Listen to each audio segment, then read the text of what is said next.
ಅಂತ. ಮತ್ತೊಂದು ರಥದಲ್ಲಿ ಕುಳಿತವಳು ನೀನಲ್ವಾ? ಹೌದು, ನಾನೇ ರಥದಲ್ಲಿ ಕುಳಿತದ್ದು. ಹೇಳ್ದಾಗೆ ಸಮಯ ಕಳೆಯುವುದಕ್ಕಾಗಿ ನಾನು ರಥದಲ್ಲಿ ಕುಳಿತದ್ದಲ್ಲ, ನನ್ನ ಬದುಕು ಸರಿ ಮಾಡ್ಕೊಂಡು ನನ್ನ ರಥದಲ್ಲಿ ಕೂತದ್ದು. ಹೌದಾ? ಅದರಲ್ಲಿ ಸಮಯ ವ್ಯರ್ಥ ಆದ್ರೆ ಅವರಿಗೇನು?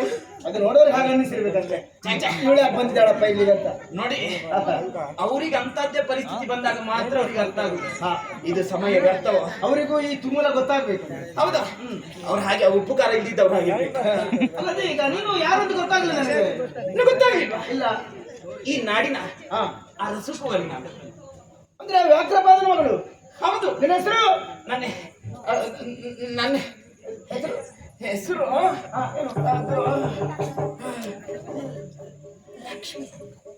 ಲಕ್ಷ್ಮಿ. ಶ್ರೀಲಕ್ಷ್ಮಿ ಶ್ರೀಲಕ್ಷ್ಮಿ ಅಂತ ಹೇಳ್ತಾ ಇದ್ದ. ನೀನು ವ್ಯಾಘ್ರಪಾದನ ಮಗಳು ಶ್ರೀಲಕ್ಷ್ಮಿ. ಹೌದೌದು. ಶ್ರೀಲಕ್ಷ್ಮಿ ಆದ್ರು ಲಕ್ಷ್ಮಿ ಆಗ. ನೀನ್ಯಾಕ ಯುದ್ಧ ಕ್ಷೇತ್ರಕ್ಕೆ ಬಂದಂತ ಗೊತ್ತಾಗಿಲ್ಲ ನನಗೆ. ನೋಡಿ, ನಾನು ಯೋಚನೆ ಮಾಡಿದ್ದೇನೆ ಗೊತ್ತುಂಟ. ಅಪ್ಪ ಸೋತ ಮಗಳು ಯುದ್ಧ ಮಾಡ್ತಾಳೆ ಅಂತ ಭಾವಿಸಿದ್ದೆ. ನೀ ಯುದ್ಧಕ್ಕೆ ಬರ್ಲಿಲ್ಲ.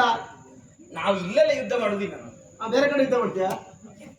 ಮತ್ತೆ ಇಲ್ಲೆಲ್ಲ ಯುದ್ಧ ಮಾಡುದಿಲ್ಲ ಅಂತ ಹೇಳಿದ್ರೆ ಹಾಗೆ ಅಲ್ವಾ? ಹಾಗಲ್ಲ, ನಾವು ನಿಮ್ಗೆ ಗೊತ್ತಿಲ್ವಾ? ಹೆಣ್ಣು ಮಕ್ಕಳು ಮಾತಿನಲ್ಲಿ ನಿಪುಣರು ಅಂತ ನಿಮ್ಗೆ ಗೊತ್ತೇ ಇಲ್ವಾ? ನಾವು ಒಪ್ಪಿಕೊಳ್ಳುವುದಿಲ್ಲ. ಯಾರಾದ್ರೂ ಮಾತಿಗೆ ಬಂದ್ರೆ ಮಾತಿನ ಯುದ್ಧದಲ್ಲಿ ನಾವು ಸೋಲಿಸುದವರು. ಮಾತು ಹೆಚ್ಚಾಡ್ತೀರಿ ಬಿಟ್ರೆ ಮಾತಿಗೆ ಅರ್ಥ ಇರ್ತಂತ ಹೇಳಲಿಕ್ಕಿಲ್ಲ. ಇದು ಬೇಡ, ನೀವು ವಿಷಯ ಬೇಕು ಅಂತಿಲ್ಲ ಮಾತಾಡ್ತೀರಿ ನೀವು. ಮಾತೇ ಇರಲ್ವಾ? ನೋಡಿ, ಅವ್ರು ಹೇಳಿದ್ದನ್ನು ಪುಷ್ಟೀಕರಿಸಿದಾಗ ಆಗ್ತದೆ. ಮತ್ತೆ ನೀವು ನೋಡಿ, ಹಾಗಲ್ಲ, ನಿಮ್ಮ ಯೋಗ ನೋಡಿ ಅಂತ ಹೇಳುದು ನಾನು. ನನ್ನ ಯೋಗ? ಹೌದು. ಅದೇನು ಹಾಗೆ? ಈ ಶ್ರೀಲಕ್ಷ್ಮಿ ಈ ಯುದ್ಧ ಕಣಕ್ಕೆ ಬಂದಾಗ ಜಯಲಕ್ಷ್ಮಿ ನಿಮಗೆ ಒಲಿದು ಬಂದದ್ದು ನೋಡಿ. ಅಲ್ಲ, ನೀ ಬರುವುದಕ್ಕೂ ನಾನು ಜಯ ಸಂಪಾದನೆ ಮಾಡುವುದಕ್ಕೂ ಏನೋ ಸಂಬಂಧ ಐತೆ ಮಾಡುವ? ಅದು ಹಾಗೆ.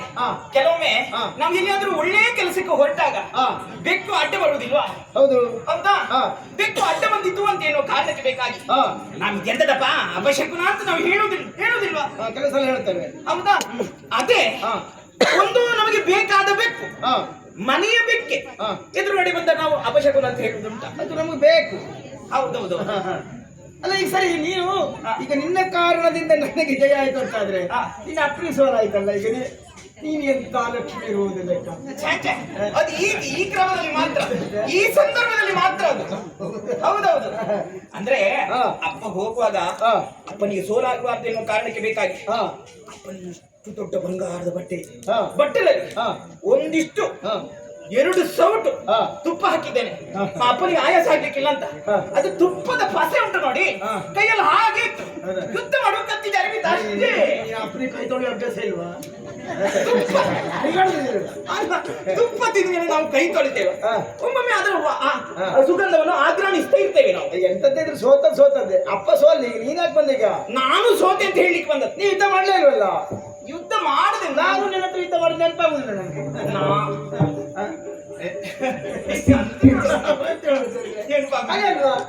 ಯುದ್ಧ ಮಾಡಿದ್ದೇನೆ ನಾನು? ಇಲ್ಲಪ್ಪ, ನಾ ಸೋತದ್ದು ಹೇಗೆ ಕೇಳಿದ್ರೆ ಹೇಗೆ? ನಾನು ನಿಮ್ಮನ್ನು ನೋಡಿಯೇ ಸೋತ. ನೋಡಿ ಸೋಲುದು ಹೇಗಪ್ಪ? ನೋಡಿ ಅಜ್ಜು ನೋಡಿ ಸೋಲುದು ಅಂತ ಹೇಳಿದ್ರೆ ಅಲ್ಲ, ನಿಜವಾಗಿ ನಿನಗೆ ಸಿಟ್ಟು ಮಾಡಬೇಕಿತ್ತು. ನನ್ನ ಅಪ್ಪನ ಸೋಲಿಸಿದ್ದಾನೇವ ಅಂತ. ನಿನ್ನದು ಎಂತದ್ದು ಇಲ್ಲ. ಅಪ್ಪ ಸೋತದ್ದು ಸಂತೋಷ ಪಡ್ತಾ ಇದ್ದು ಕಾಣ್ತದೆ. ಅಯ್ಯೋ, ಅಪ್ಪನಿಗೆ ಸಾಂತ್ವನ ನಾ ಹೇಳಿದ್ದೇನೆ. ಅಪ್ಪನ ಸೋತಾಗ ನಾನು ಆಗಾಡ್ಲೇ ಇಲ್ಲ. ನೀ ಗೆದ್ದಾಗ ಮಾತ್ರ ನಾನು ಆಗಾಡಿ. ಅಂದ್ರೆ ಅಪ್ಪ ನೋಡುವಾಗ ಅಂದ್ರೆ ಅಪ್ಪ ನೋಡುವಾಗ ನಾನು ಆಡ್ತಾ ಇದ್ದೆ. ಅಯ್ಯೋ, ಮಗಳಿಗೆ ಬೇಸರ ಆಯ್ತಲ್ಲ ಅಂತ ನಾವು ಸೋತದ್ದು. ನೀ ಗೆದ್ದಾಗ ನಾನು ಆಗಾಡ್ತಾ ಇದ್ದೆ. ಅಪ್ಪ ನಾನು ನೋಡ್ಲೇ ಇಲ್ಲ. ಒಳ್ಳೆ ಮಗಳು ನೀನು. ಅಪ್ಪಿ ಒಳ್ಳೆ ಮಗಳು. ನೀ ಸುಮ್ಮನೆ ಅಪ್ಪನನ್ನೆಲ್ಲ ಸಣ್ಣ ಮಾಡುದು. ಆಯ್ತು, ನೀ ಸುತ್ತ ಕೊಡ ವಿಷಯ ನೋಡಿಗ. ಅದು ನಾನು ನಿಮ್ಮನ್ನು ನೋಡಿ ಸೋತಿದ್ದೆ. ಆಯ್ತಪ್ಪ, ಈಗ ಸೋತ್ರೆ ಏನ್ ಮಾಡುದು? ಈಗ ಸೋತ್ರೆ ಏನ್ ಮಾಡುದು ಕೇಳಿದ್ರೆ, ಒಂದು ಮನಸ್ಸಿದ್ರೆ ನನ್ನನ್ನು ಮದುವೆ ಆಗುದಪ್ಪ, ಒಂದು ಮನೆ ಹೆಂಡತಿಯಾಗಿ ಸ್ವೀಕರಿಸುದಪ್ಪ. ಅದಕ್ಕೆ ಹಾಗಾದ್ರೆ ನಿನ್ನನ್ನು ಮನೆ ಹೆಂಡತಿಯಾಗಿ ಸ್ವೀಕರಿಸು ಅಂತ ಹೇಳಿದ್ರೆ ಮತ್ತೆ ಮದುವೆ ಆಗೋದಾಯ್ತು. ಎಲ್ಲಿ ಹೋದ್ರು ಅಲ್ಲಿಗೆ ಹೋಗುದು, ಹೆಂಡತಿಯಾಗಿ ಸ್ವೀಕರಿಸುವುದಂತ. ಅಲ್ಲ, ಜೀವ ಹಿಡಿದಲ್ಲ ತಾನೆ. ಹಾಗಿದ್ದು ನಾನು ನೋಡಿದ್ರೆ ನಳಿನ ನಯನೆಯ ಕೇಳು ನಾವೊರೆವಾ ನೋಡಿಯ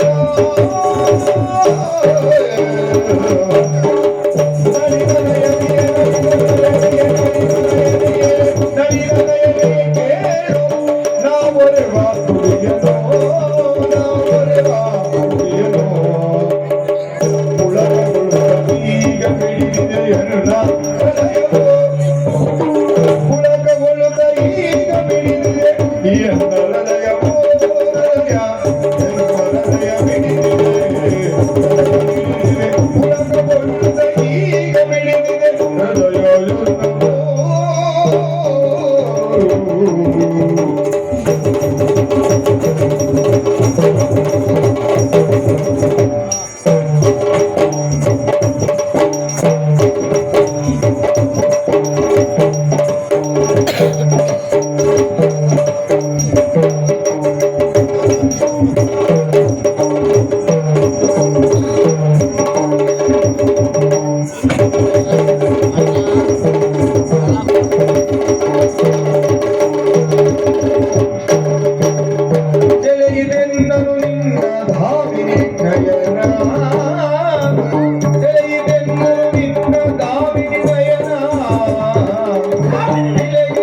ಮತ್ತೆ ನಿನ್ನ ಅಪ್ಪನ ಜೊತೆಯಲ್ಲಿ ಯುದ್ಧ ಮಾಡ್ತಿರುವಂತ ಹೊತ್ತಿಗೆ ನೀನು ಮತ್ತೊಂದು ರಥದಲ್ಲಿ ಕುಳಿತು ನನ್ನೆಡೆಗೆ ದೃಷ್ಟಿ ಹಾಯಿಸ್ತಾ ಇದ್ದುದನ್ನು ಕಂಡವ ನಾನಿದ್ದೆ.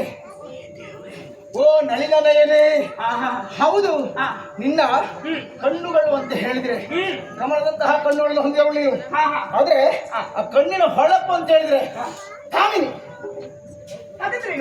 ಮಿಂಚಿನ ಹಾಗೆ ಹಾಗೆ. ಹೌದು, ಕಣ್ಣಾಟದಿಂದಲೇ ಮತ್ತೊಬ್ಬರ ಮನಸ್ಸನ್ನು ಸೆಳೆಯುವಂತಹ ಯೋಗವನ್ನು ನೀನು ಹೊಂದಿದ್ದಿ, ಅಂತಹ ಗೌರವವನ್ನು ನೀನು ಹೊಂದಿದ್ದೆ ಎನ್ನುವುದರಲ್ಲಿ ಎರಡು ಮಾತಿಲ್ಲವೇ ಇಲ್ಲ. ಹೇಳಿದೆಯಲ್ಲ ನೀನು, ನಿನಗೆ ನಾನು ಸಾಧಿದ್ದೇನೆ ಎನ್ನುವ ಹಾಗೆ ನಾನು ಹಾಗೆ. ನಿನ್ನ ಸೌಂದರ್ಯ ರಾಶಿಗೆ ಆಗಲೇ ಮನಸೋತವನಿದ್ದೆ. ಆದ್ರೂ ಒಬ್ಬಳು ವೈರಿಯ ಮಗಳಾಗಿದ್ದಾಳೆ ಈಕೆ. ನಾನು ಕೇಳುವುದು ಸರಿಯಲ್ಲ. ಮತ್ತೆ ಪುರುಷನಾದವನು ಪ್ರಕೃತಿಗೆ ಅಧೀನಾದ್ರೆ ಅವ ಸಿಕ್ಕಿ ಬೀಳ್ತಾನಂತೆ. ಆದ್ದರಿಂದ ಈ ಪ್ರಸಂಗದಲ್ಲಿ ನಾನು ಸಿಕ್ಕಿ ಬೀಳಬಾರದು ಅಂತ ಯೋಚನೆ ಮಾಡಿ ನಾನು ಸುಮ್ಮನೆ ಆದದ್ದು. ಹಾಗಾದ್ರೆ ಬಾಯಿ ಪ್ರಸಂಗದಲ್ಲಿ ಸಿಕ್ಕಿ ಬಿದ್ದಿದ್ದೀರಿ ಅಂತ ಆಯ್ತು. ಬಹಳಷ್ಟು ಸಹ ಹಾಗೆ ಆಗುತ್ತದೆ. ಆದ್ದರಿಂದ ಸುಮ್ಮನೆ ಯಾಕೆ ಮೈ ಮೇಲೆ ಹೇಳ್ಕೊಳ್ಳೋದು ಅಂತ ಸುಮ್ಮನೆ ಇದ್ದೆ. ಅದರೊಂದು ಯೋಗ ನೋಡು, ಯಾವುದು ನಮಗೆ ಎಷ್ಟೊತ್ತಿಗೆ ಎಷ್ಟು ಸಿಗಬೇಕೋ ಅದು ಖಂಡಿತ ನಮಗೇ ಸಿಗ್ತದೆ ಎನ್ನುವುದರಲ್ಲಿ ಎರಡು ಮಾತಿಲ್ಲವೇ ಇಲ್ಲ. ಮೊದಲಾಗಿ ಆತ್ಮವಿಶ್ವಾಸ ಬೇಕು. ಹೌದು, ಆತ್ಮವಿಶ್ವಾಸ ಅದುಂಟು ನನಗೆ. ನನ್ನ ಆತ್ಮವಿಶ್ವಾಸಕ್ಕೆ ಪೂರಕಳಾಗಿ ನೀವು ಒದಗಿ ಬಂದಿ ಅಂತ ಆದ್ರೆ ಬಂಗಾದ ಪುಷ್ಪಕ್ಕೆ ಪರಿಮಳ ಬಂದ ಹಾಗಾಯ್ತು. ಆದ್ರೆ ಒಂದುಂಟು ನೋಡು. ಯಾವುದು ಸಮಸ್ಯೆ ಏನು ಗೊತ್ತುಂಟಾ?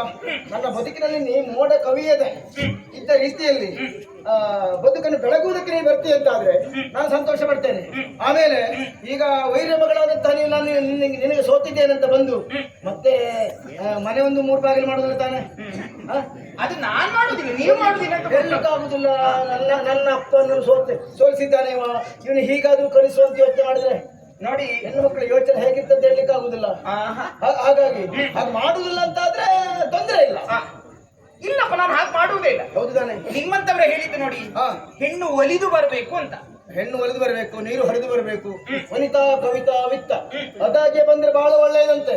ಆದ್ರೂ ಬರ್ತದಂತ ಸುಲಭದಲ್ಲಿ ಬರ್ತಂತಾದ್ರೆ ಯಾಕಪ್ಪ ಅಂತ ಯೋಚನೆ ಮಾಡ್ಬೇಕು ಬೇಡವಾ? ನೀವೀಗ ಸುಲಭದಲ್ಲಿ ಪಡೆದ. ಆದ್ರೆ ಒಂದುಂಟು, ನಾನು ನಿನ್ನ ಅಪ್ರತ್ರ ಹೇಳಲಿಕ್ಕೆ ಹೋಗುದಿಲ್ಲ. ನೀವ್ ಹೇಳಬೇಡ, ನಾನೇ ಹೇಳ್ತೇನೆ. ನೀನೇ ಹೇಳಿ ಏನು ತೊಂದರೆ ಇಲ್ಲ. ನಿನ್ನ ಅಪ್ಪ ಒಪ್ಪಿದ್ರೆ ನಾನು ಮದುವೆ ಆಗೋದಕ್ಕೆ ಸಿದ್ಧನಿದ್ದೇನೆ. ಅದು ನನ್ನ ಅಪ್ಪನ ಒಪ್ಪಬೇಕು. ಮತ್ತೆ ಈಗಲೇ ಆಗ್ಬೇಕು ಅಂತ ಅವಸರ ಮಾಡ್ಲಿಕ್ಕಿಲ್ಲ. ನಾನು ಅವಸರ ಮಾಡುವವಳೇ ಅಲ್ಲ. ನಾನು ತಿರುಗಾಟ ಮುಗಿಸ್ತೇನೆ, ನನ್ನ ಕೆಲಸ ಮುಂದಾಗುವುದಿಲ್ಲ ಈ ಕೆಲಸಕ್ಕೆ. ಆದ್ದರಿಂದ ತಿರುಗಾಟ ಮುಗಿಲಿ, ಆಮೇಲೆ ನಿನ್ನ ಅಪ್ಪನ ಒಪ್ಪಲಿ. ಅದು ನೀವು ತೋರಿಕೆ ಮಾತಾಡಬಾರ್ದು. ಇಲ್ಲಪ್ಪ, ಅದಕ್ಕೆ ಕೆಲವೊಂದು ನಿದರ್ಶನಗಳುಂಟು. ಏನು? ದುಷ್ಯಂತ ಶಕುಂತಲೆಯನ್ನು ಮದುವೆ ಆಗ್ತೇ ಎನ್ನುವ ಕಾರಣಕ್ಕೆ ಬೇಕಾಗಿ ಅವಳಿಗೆ ಮಾತನ್ನು ಕೊಟ್ಟಿದ್ದಾನಂತೆ. ಕಾಲ ಗತಿಸಿ ಹೋದ ಹಾಗೆ ಅವಳು ಯಾರೆನ್ನುವುದೇ ಗುರುತಿಸ್ಲಿಕ್ಕೆ ಆಗ್ಲಿಲ್ಲ. ಅವಳಿಗೆ ಮದುವೆ ಆಗ್ಲಿಲ್ಲ. ಅವಳು ದುಷ್ಯಂತ ಮರೆತು ಬಿಟ್ಟ ಅಂತಲ್ವೋ? ಹೌದು. ಆದ್ರೆ ಅಪೂರ್ವ ಒಂದು ಕೆಲಸ ಮಾಡಿದ್ದವ. ಕಾಂತರ್ವ ವಿಧಿಯಿಂದ ಮದುವೆ ಆಗಿದ್ದ. ಈಗ ನಾನು ನೀನು ಕಾಂತರ್ವ ವಿಧಿಯಿಂದ ಮದುವೆ ಆಗುವ ನನಗಷ್ಟು ಅವಸರ ಏನೂ ಇಲ್ಲ. ಅವಸರವಾಗಿ ಮದುವೆ ಆಗುವ ಮಗನಂತೆ ದೇವರು ನನ್ನ ತಲೆಯಲ್ಲಿ ಕೆಟ್ಟ ಬುದ್ಧಿಯನ್ನು ಪ್ರೇರೇಪಿಸಿಲ್ಲ. ಆದ್ರೂ ಮಾತು ಕೊಡ್ಬೋದಲ್ಲ? ಖಂಡಿತವಾಗಿ ನಿನ್ನನ್ನೇ ಮದುವೆ ಆಗುತ್ತೇನೆ. ಅಪ್ಪನ ಒಪ್ಪಿಸುವಂತ ಹೊಣೆಗಾರಿಕೆ ನಿನ್ನದು. ಅದು ನನಗೆ ಬಿಟ್ಟು. ಹೌದಾ? ಆದಷ್ಟು ಬೇಗ ಮತ್ತೆ ತಿರುಗಾಟ ಉಂಟು ನನಗೆ, ಮುಂದೋಗ್ಲಿಕ್ಕೆ ಉಂಟು. ಮುಂದೆ ಹೋಗಿ ಮನೆಗೆ ಹೋಗಿ ಆಮೇಲೆ